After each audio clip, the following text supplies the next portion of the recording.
Aries. Ooh, you have listen. Oftentimes, listen comes out because it's saying there's something that you're not paying attention to, something that you're not hearing correctly. In other words, meaning that maybe you're asking for answers, hey, universe, what's going on with the situation? Or hey, universe, what should I expect from this situation? And it's almost as if the answer's right there in front of you. Because this talks about being sensitive to information, being an empath. Some people are, some people aren't, some people are practicing on it. Some people have other skills they hone in on, intuition, the psyche, etc. But this is mindfulness, basically saying, there's being more aware of your surroundings. So paying attention. The answer you seek might actually be right in front of you, or you may have already gotten it, just not in somebody flat out saying it. The first card you have is your current position coming into the month, and you have the Queen of Swords. Queen of Swords is a wise energy, but this is also a person who tells it like it is. The Queen of Swords has been there, done that, seen what the situation entails, seen what the Queen of Swords has seen what really is going on, and can often be a little critical or confrontational, because the Queen of Swords says, look, I'm not buying what you're throwing out there, so unless I know the truth or unless I get the answers that I want, then I'm not 100% sure that, I see clearly what's going on, but I'm not sure, that you do, in essence. Not you, but whoever you're dealing with, because this is cutting to the root of the problems. And the Queen of Swords is being direct in conversation. So, Aries, this tells me that for some of you, you're going to have a conversation that answers need to be, put it on the table. It's almost as if there's telling me very strong sensation of somebody who is saying, oh, that's not what it's like, Aries, or don't believe this, and you're like, but I saw it with my own eyes. Like, why are you trying to make me feel crazy about something that I know happened, or I saw, or I heard myself? So somebody's worried about losing you, or has already lost you and is trying to get you back over a situation you saw clearly, and they're trying to pull the wool, sugarcoat it. I mean, we could come up with 1,000 other different sayings. The next card you have is a Five of Cups. So this is how you're feeling coming into the month. Yeah, I mean, you're sad. The Five of Cups is feeling kind of lonely, but more than anything, sad and a sense of grief. This person, whoever you're dealing with, I feel for some of you, you're on a break, but it's not an official break up. It's more of, I need my space. And then for some of you, that you guys have been broken up for a while, but still trying to figure out what's going on here, because this energy hasn't left you completely. Now, for some of you, you may be like, Dark Dove, they're completely gone. I haven't talked to this person at all. You're still on their mind, because their energy is still clearly here, and very much face value. So the Five of Cups talks about, allowing yourself the time you need to grieve, but don't give up hope, okay? There is endless potential for happiness, whether it's, with this person or with somebody else, there is still potential. And again, if you're here saying, screw that, I never want to talk to this person again, then, not the read for you, because we cover all bases. And the Five of Cups talks about not giving up hope, period. So it could be about this person, it could be about meeting somebody new, but just in essence of love, not giving up on, the thought of love. The next card you have is your distant past, over the past 5-10 years, could be throughout your childhood. You have the World card. So the World card talks about a completion. This may be somebody that you've dealt with already on several occasions, because it did come to an end. The World is the last card of the major arcana, and it is a final completion, or it is a big completion. It's also an abundance and a belonging to a certain extent. So this attachment to this person is very karmic, or very twin flame type energy here, Aries. And I'm not going to sugarcoat it.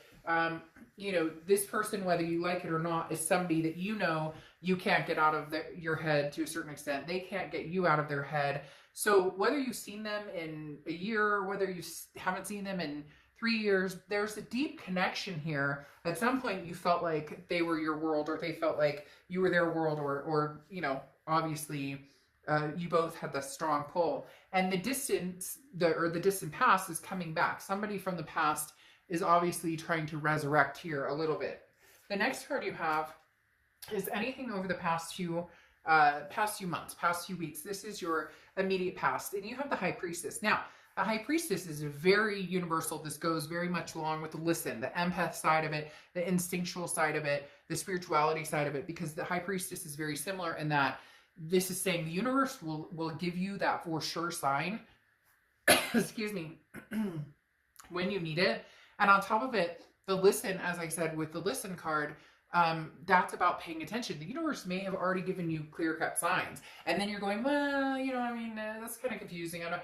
No, for some of you, in your gut, your heart, your head, whether this is something you could go back to or whether it's not. But the High Priestess is the universe coming in at some point saying, look, if this is what you want, here's the signs. And if this is going to remain, something that shouldn't happen, here's the signs. So whatever it is going on for you, some of you very clearly know it's just acceptance is really hard, whether it's something you want or whether it's something you don't want. Accepting that is the hardest part. The next card you have is your distant future. So over the next few months, and you have the Nine of Swords. So some anxiety here, just unsure, unclear, whatever happened here.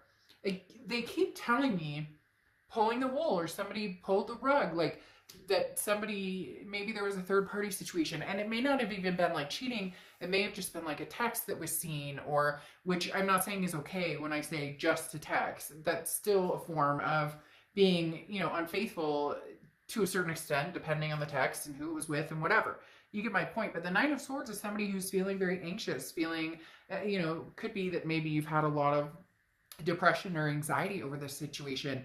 The Nine of Swords, though, the good thing about this card is that this is in mental, right? So this is in, as hard as it can be to go through a breakup and experience that pain, which can be horrifying. I mean, it can be physically debilitating. But the Nine of Swords talks about this not being something that's going to actually happen, just something you're worried about happening, meaning potentially you guys never get back together. Or if you do attempt to, that you'll always be wondering what they're up to, or are they going to hurt you again? The next card you have is your immediate future. So over the next few weeks, and you have the Two of Pentacles, decisions, balance, changes, priorities. The Two of Pentacles is getting your priorities in check. The Two of Pentacles is saying, I need to stay balanced. And if this person is coming in from the past wanting to have a conversation or wanting to talk, then I need to make sure I'm balanced and I know which direction I'm heading. The minute you start to feel unbalanced, the minute like your stomach gets upset, have you ever had somebody texting you and you're like, oh God, you don't know what's coming, if it's going to be good or bad? You don't want that anymore. So the Two of Pentacles talks about keeping, people in your life and that are good for you, and priorities that are good for you. Not worrying about so much what this other person wants from you, because as much as somebody can want you back or wants to talk or whatnot, that's not you're not obligated to do that. If you can feel yourself start to slip or feel that anxiety or those harsh feelings come back in, if that is what you're getting. If you find that you want this person and you're feeling the love, then and you feel like you're at peace with them, or that you don't lose your balance when you're around them, metaphorically, obviously, then there's nothing wrong with heading forward. And then you have the Lovers, something tangible throughout the month. You have the Lovers. Now, it could be maybe you're going to have, a couple people interested, but somebody that you had a very strong connection with is heading back if they haven't already. And maybe, maybe they miss you and it's just tightened this month. But there's something between you and this person. And Aries, like I said, if you see my reads, I don't sugarcoat. So this person likes you, you miss them, you guys still have this strong connection. The love is still out there. The Lovers card is Gemini's card, so you could be dealing with a Gemini or have Gemini placement in your charts. But again, the Lovers is, it's two people, it's a connection. However, it can also be an ultimatum. So this person may have shown up to be like, look, Aries, I miss you and I love you. What do you want to do here? What are we doing here? We still love each other, so what's the story? But again, no obligation to rush into anything. The next card you have is the Justice card. This is how you're feeling throughout the month going into March. And the Justice card is Libra's card, so you could be dealing with a Libra, have Libra placements in your chart.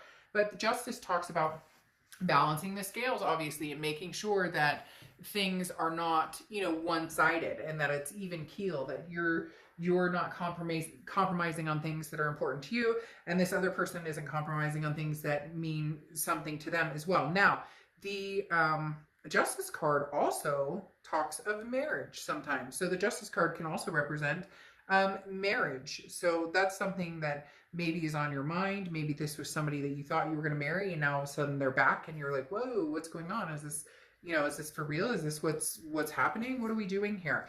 But again, I like the Justice card because this means that you're thinking about, like, I don't want the scales to tip, so to speak. I don't want to, I'm not going to, I gave and I gave and I gave and I gave, and I'm just not going to do that anymore without seeing it reciprocated. And that's the hardest part. With this person, it feels as though, it wasn't reciprocated on a regular basis. And that's what you don't want to get back into old patterns, repeating different patterns. That's why it was cut off in the first place.